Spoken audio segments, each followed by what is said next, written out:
Eh, hindi niya alam ka-close ko si Miss Reggie. Binulong sa akin. Oh. Crush ka naman pala. Ganun. Kaya parang sinabi ko, narinig kong crush na ako. Nag-iba na yung buong... Bumait na siya. Buong set na gano'n. Bumait na siya sa akin. Oo, and then after that yun, nag-communicate na kami. Pag-jive na ako sa kanya, nag-uusap na kami sa set. Teamwork na. Nag-teamwork na, tutulungan na kami. Pero nung una talaga parang walang usap, di kami nagpapansin na. At doon na nagsimula ang lahat. Kasi napalapit na yung loob namin, sa shooting, ganyan. Nung 2012, kayo na. Honestly, walang label. Walang label. Kasi, kaya nung nagtatanong kami, minsan dumating na yung point, ilan taon na ba tayo?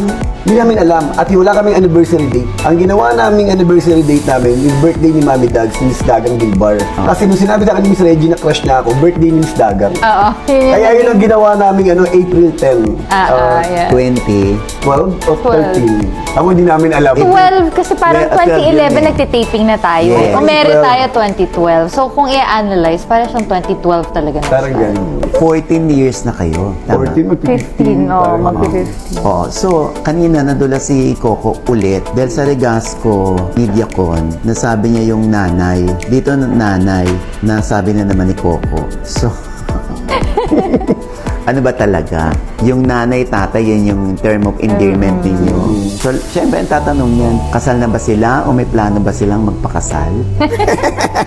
Ako sasagot. Sige. Kasi sabi ko sa kanya, wag tayo magpa-pressure. Kasi syempre, una, bata pa naman kami. Tapos naniniwala naman po ako na syempre, gusto natin yung basbasan. Pero at the same time kasi, marami pa kaming dapat gawin. Ayaw namin i-pressure yung sarili namin na, so, ano na tayo, dapat ganito, dapat ganyan. Mas naniniwala kami na, ito maayos tayo, nasa center natin sa God.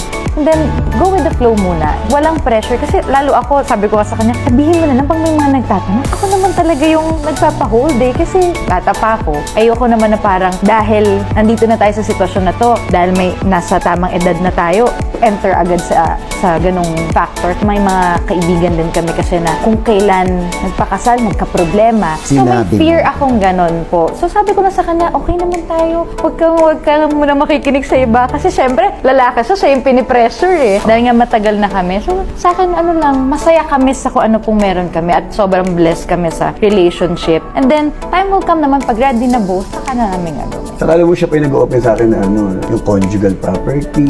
Oh, di ba?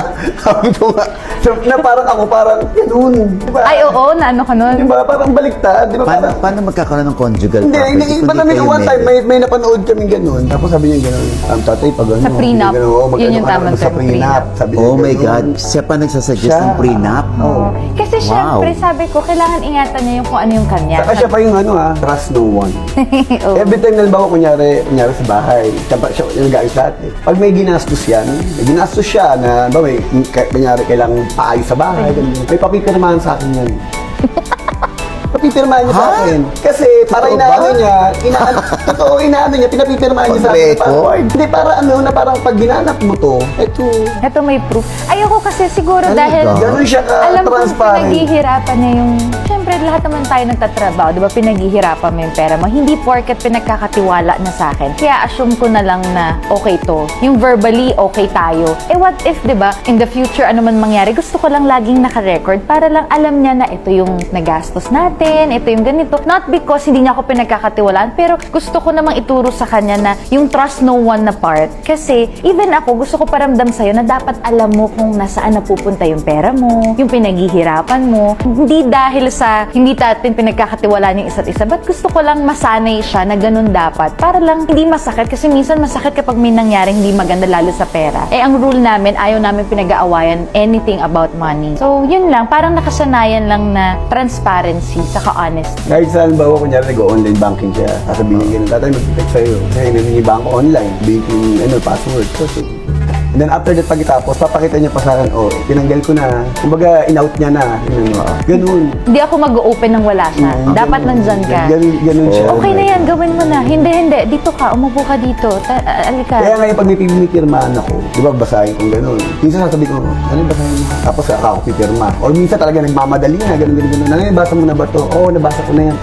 Saka on the spot, nakaano siya. Every time na may meeting ako about money matters, lagi siya nakaupo. Kasi kailangan naiintindihan niya, kailangan lahat na. Talaga?